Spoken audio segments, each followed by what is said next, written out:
I received a strange package in the mail today. No return address, no stamp, just there. My wife handed it to me with a confused look on her face. "I got one too," she said, holding up an identical package. We opened them together at the kitchen table. Inside each box was a small book. The same book. Black cover, bold red letters. "Don't read this." That was the title, nothing else. No author name, no publisher, no back cover text. Just those 3 words staring up at us like a warning we were already too late to heed. The cover felt strange under my fingers. Leathery, expensive, but wrong somehow. Cold, like touching skin that had been dead for hours. We never ordered these books, but they were addressed to each of us, specifically, by name. I did the only logical thing.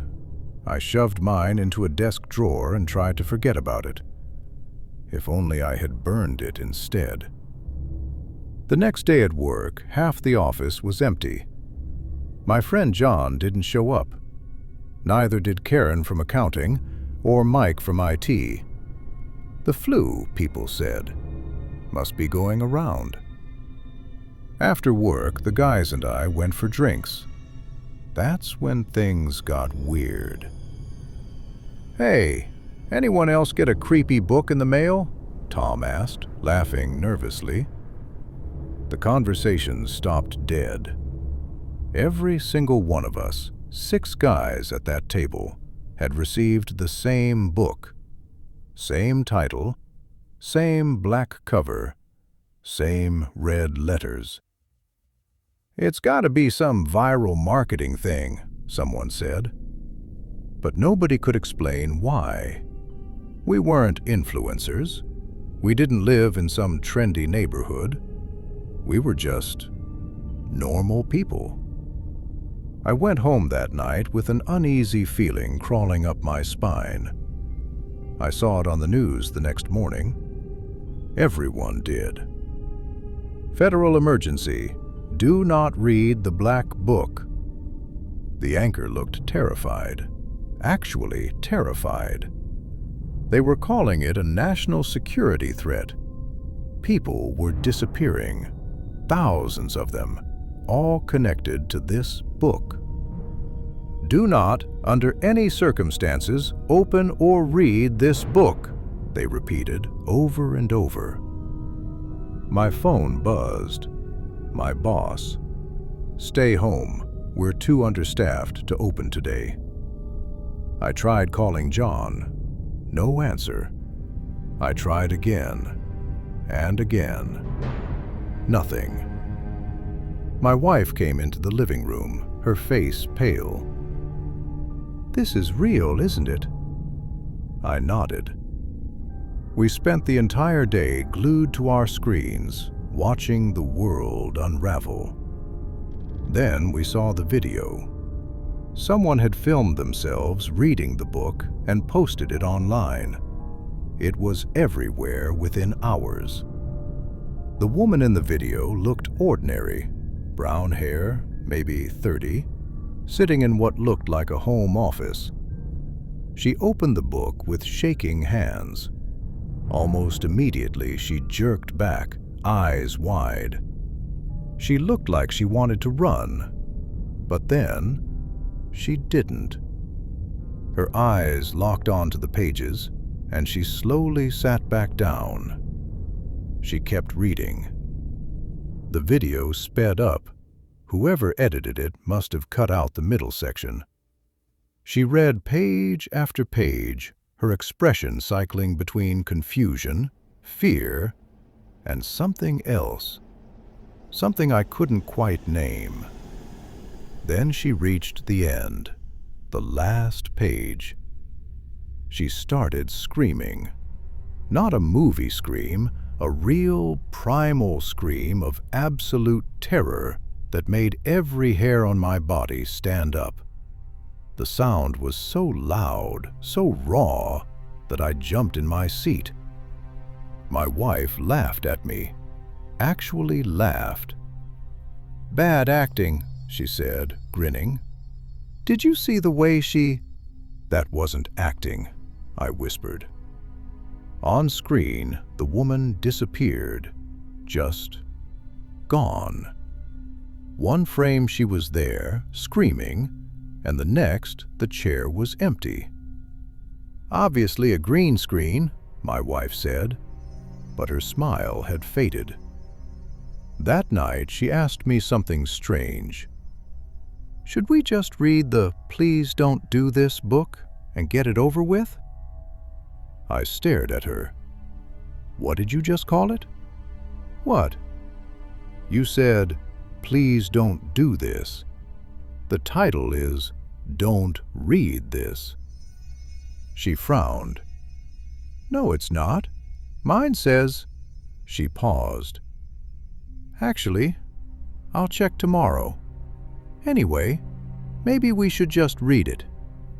"Absolutely not," I said firmly. "Not until we know more." I should have burned both books that night. I should have driven them to the middle of nowhere and set them on fire. But I didn't. I woke up to a scream that split the night in half. My wife's side of the bed was empty. "Sarah!" I bolted through the house, checking every room, the bathroom, the kitchen, the basement. "Sarah!" Nothing. Her car was still in the driveway. Her phone was on the nightstand. Her shoes were by the door. But she was gone. I tore through the house looking for her book. I couldn't find it anywhere. Had she read it? Where was she? I called everyone, her mother, her sister, her friends. Nobody had heard from her. That was 7 days ago. The world is ending. Not with a bang, but with empty streets and unanswered phones. Most of my family isn't picking up anymore. Work never called me back. I doubt they're even open. The grocery store on the corner has been dark for 3 days. The news keeps running, but barely. They're reporting the numbers like sports scores.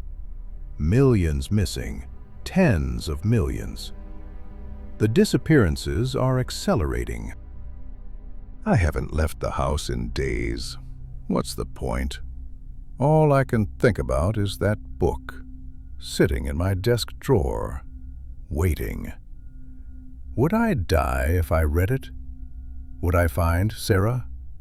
Would I finally understand what's happening? Every day I sit in front of my computer, staring at nothing. Every day I think about opening that drawer. Sarah will come back. She has to. I just have to wait. But I know the truth, don't I? She's not coming back.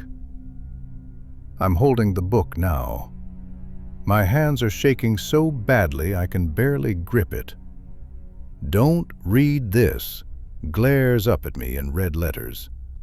The cover feels wrong, like cold human skin pressed against my palms. I open it. The first page makes my blood freeze. I received a strange package in the mail today.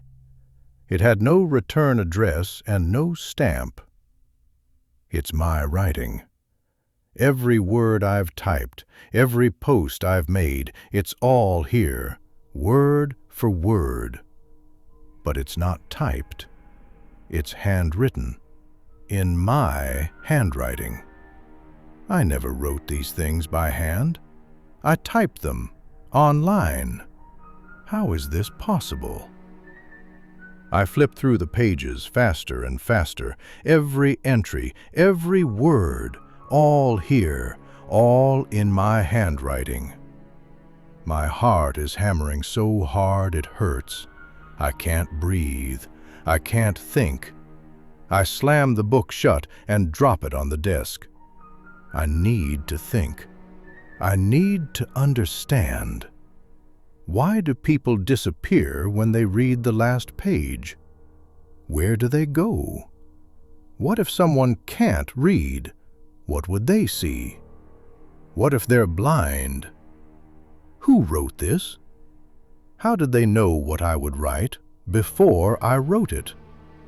How were millions of these books delivered without anyone seeing, without stamps, without carriers? Why Sarah? Why me? Why any of us? The questions are driving me insane. But I know where the answers are. They're on the last page.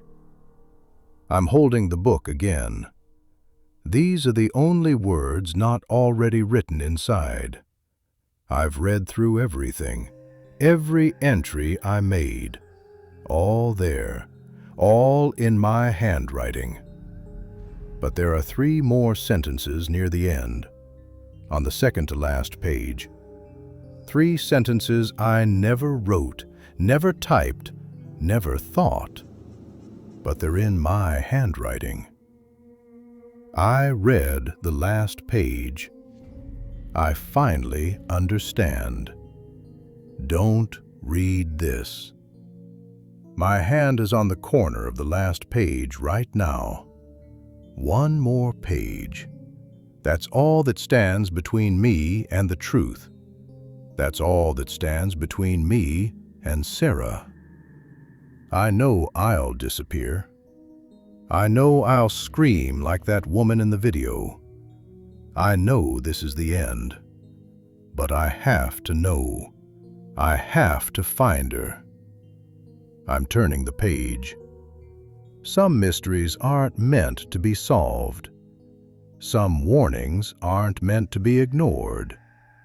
And some books should never be opened. But curiosity is human nature, isn't it?